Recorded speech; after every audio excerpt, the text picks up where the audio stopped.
The Minnesota Vikings stay pat yesterday, making no major deals, making no trades. Sometimes the deals that you don't make are the best deals that you can make. We'll talk about it on the UP.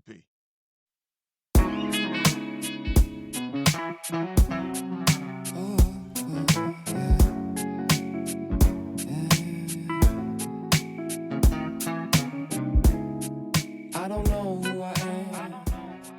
Can I say? Powered by Riverside FM.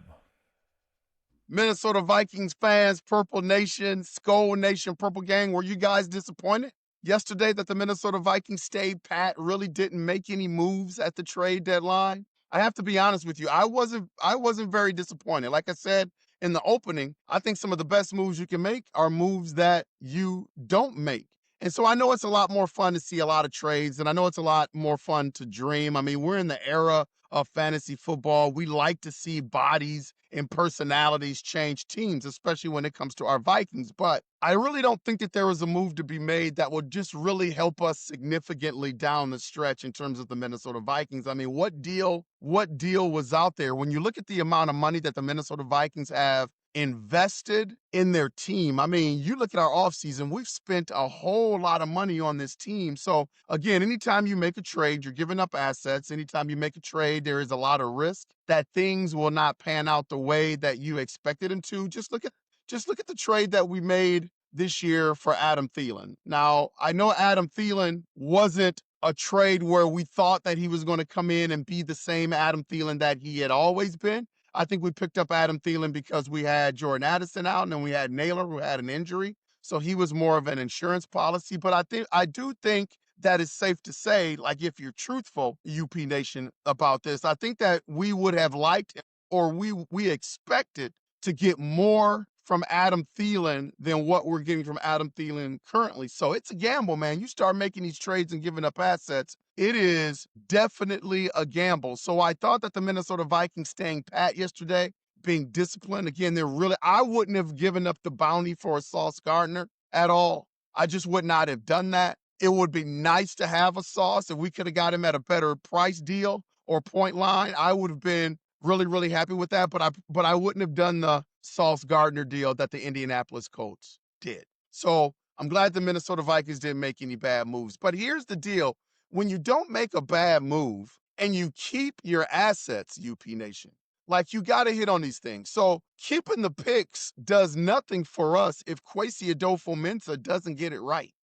So I think that's really the most important thing, not necessarily making a trade or not making a trade now, because you are accumulating draft picks. You got some comp picks coming in. You got your regular draft picks that you already had in-house.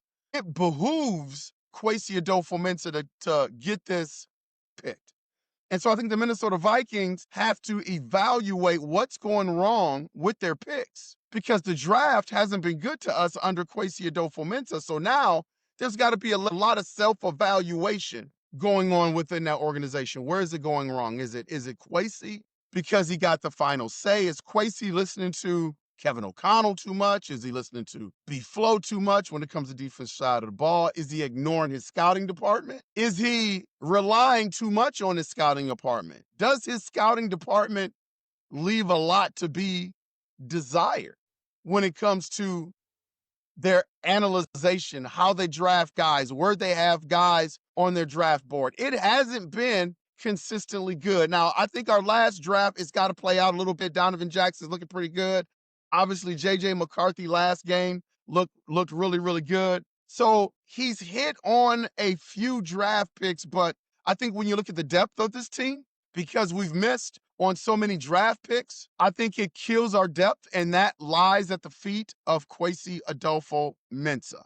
So somehow, some way, it's crucial for the Minnesota Vikings to go forward. Kwesi Adofo-Mensah has to get these picks right. It does us no good to be a little bit cautious at the trade deadline. Keep accumulating those picks, keep those picks, and then we get the picks wrong. See, I'm tired of trading. Kwesi has been really aggressive in that regard over the years. And I think we can all agree on that Kwesi is not the best drafter. So as long as they have their infrastructure in, as long as they have Kwesi Adofo-Mensah doing this, being in charge of the draft, I think the structure that should be set up, or the philosophy from the Minnesota Vikings, is we've got to accumulate as many picks as possible to give us a lot of bites at the apple until Kwesi proves that he can actually have a really, really good draft. You know what I'm saying? Like, would you rather have in the draft Kwesi Adofo-Mensah have 5 picks, or would you rather have Kwesi Adofo-Mensah have 8 or 9 picks? Because now, by law of averages, you're probably going to hit on something. And it's sad that we have to operate that way. But right now, that's currently where we are until we get a new GM, if that's the route that the Minnesota Vikings want to take. Right now, we have our current scouting department and we have our current GM. So we've got to adapt to that. And so I feel like, people wanting us to, really aggressively trade, I don't think that is right for the structure that we have in place for the Minnesota Vikings. I get it. It's a lot more fun. You can dream. We're in the era of fantasy football, like I said before. Like, it would have been nice to have a guy like Breece Hall on this team. People were throwing that name around, a bona fide, legit running back. It would have been nice to have a Sauce Gardner on this team. It would have been nice to address the cornerback room, period. Can we get better in that cornerback room, period? But the one thing that I'm tired of doing is that we've got to build that depth. We've got to get younger. We've got to bring better athletes and do a better job drafting. Like, our safety position, in my opinion, leaves a lot to be desired. You've got Harry the Hitman, who is at the end of his career, showed up on Sunday, deflecting the pass at the line of scrimmage, had some key tackles, had some key coverages. But for the most part, we don't think Harrison Smith is coming back. And even if Harrison Smith wanted to come back, do we want Harrison Smith to come back currently the way he is for another year? No, we want to get a lot younger. We want to get a lot younger, a lot faster, a lot more athletic. You can only do that during the draft. And so these draft picks now become crucial. And you can't just give them away making trades to make trades. Like, we're at a point now where we've been there, done that. We've made some key trades on this team, trades that have turned out to be pretty good, foundational pieces for this football team. We've also been aggressive in the free agency market. Now it's time, UP Nation, Purple Gang, Skull Nation, to get the draft right. The draft has got to be right.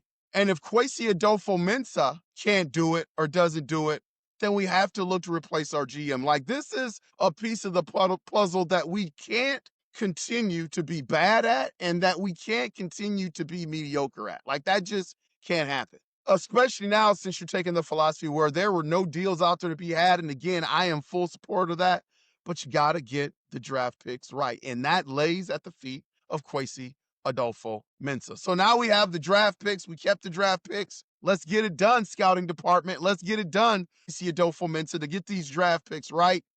Because if you get it right, it can flip and change. The way the NFL is right now with all the parity, if you have a strong draft, like, believe it or not, you look at the Cleveland Browns. The Cleveland Browns had one of the strongest drafts this season ever. Probably one of the best Cleveland Browns drafts ever. Like, 5 or 6 of their guys are playing major minutes for the Cleveland Browns and putting in work. It's not translating into wins right now, but those guys definitely are not hurting the team. The Minnesota Vikings have to take the same approach, and their foundation is a lot better than the Cleveland Browns. Like, I believe you have your future franchise quarterback. I believe you have your offensive line and your defensive line and your running backs. Could we improve in those areas? Yes. But you can improve in those areas with the draft, and Kwesi's got to get it right. Aaron Jones had an AC sprain in his shoulder. Let me tell you about this. They are going to put Aaron Jones out there. Aaron Jones said he can play, and it's all about the pain of dealing with that injury. I don't think Aaron Jones, that AC joint, I don't think he's going to make it worse. But I think the Minnesota Vikings have to be careful, because I've known players that have had this. I've had a similar injury when it comes to that. He's going to have trouble tucking the ball and keeping it protected strong. And now we're in the days, if you guys notice, a lot of the defensive players, man, they're coming in and they're punching the ball out. And you've got to be able to have a strong hold on the ball. You've got to be able to have a strong pocket on the ball. So when you have those collisions, you are still able to hold on to the football. If you got pain in that AC joint, man, it's going to be hard to tuck, hold, and grip. So I worry about turnovers for Aaron Jones. And I think the Minnesota Vikings have to be really, really wary of that. especially when he goes into these big piles. You're going to have guys coming in there trying to grab the ball and pull the ball out of there, man. And for him to be able to hold on to that ball with these big, strong guys trying to take the ball out of his hands, he's going to need the support of that shoulder, and that shoulder's going to be compromised, man. I've had that injury before. So I think Aaron Jones needs to be a little bit careful. I think the Minnesota Vikings need to come up with some ideas because I don't want to see turnovers, man.